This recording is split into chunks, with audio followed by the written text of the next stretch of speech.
Anyway, I introduce Paul Smith. Woo!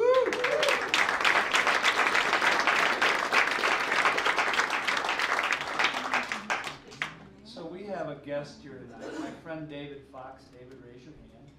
So David was an intern at Telefunken and at Shure and at PRS and a pile of other companies. And one of the things he did while he worked for us was design the loop that's in the Sonzera that you can't even hear when you plug a device in around. And there's a lot of little things that we worked on in it. And the reason I bring you up, David, is that I very often find teachers in my world to teach me, you know. And normally when I was young, when I was your age, all teachers looked like me, right? But as I look like me, now the teachers look like you. So I don't really care about what somebody's age is. I care about what I have to learn from them, right? And so when John Mayer is pushing on me, or Carlos Santana's pushing on me, or David Grissom's pushing on me, or whoever it is, you know, I find it interesting to be schooled by somebody way younger than myself. Boscoe's younger than I am. I'm learning from him all the time.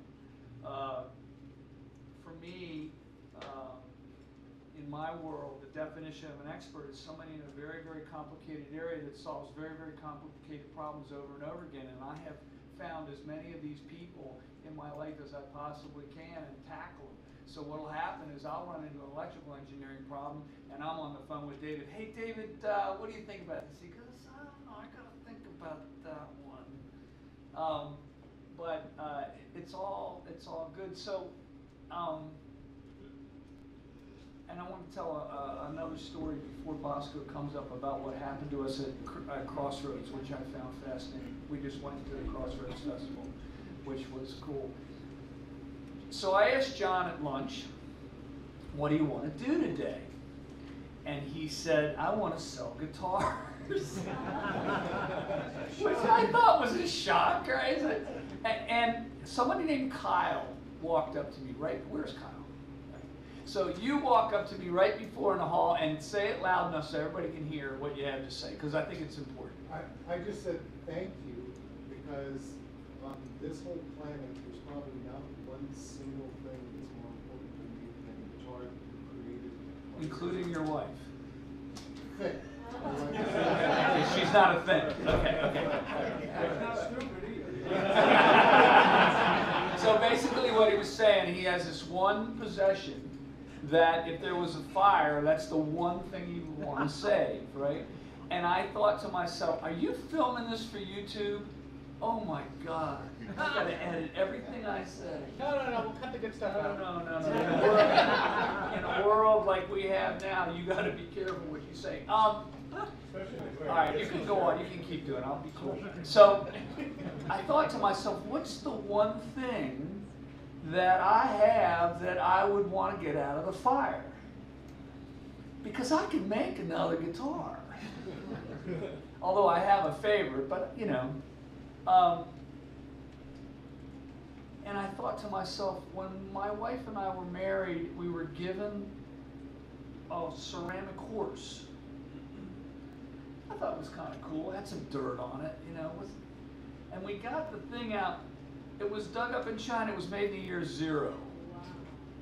Yeah. We started shaking. It was made when, you know, Christ was born, right? And it was, they find these things in the ground all the time, and the legs on the horse were broken, which is very normal for something that's been buried, and they put them back on. But I thought, well, I kind of like to save that. But the reason I bring it up is because the firemen came to me in Martown and they said, Paul, more, once the animals and the people are out of the house, we get people screaming for their guitars, not for the photographs. And I went, well, finally we did our job. Finally we did our job, right? So instead of trying to go through every single guitar that you have in stock back there and why you should do it, I thought we could play a little game, which would be, if I could list everything that would ruin a good guitar, then maybe I would know how to avoid those things and make a good guitar. Does that sound like a fun game? All right, good. So let's go down this road. If the third fret's in the wrong place, All right, so you ran across a guitar that all the frets were in the wrong place. Yeah.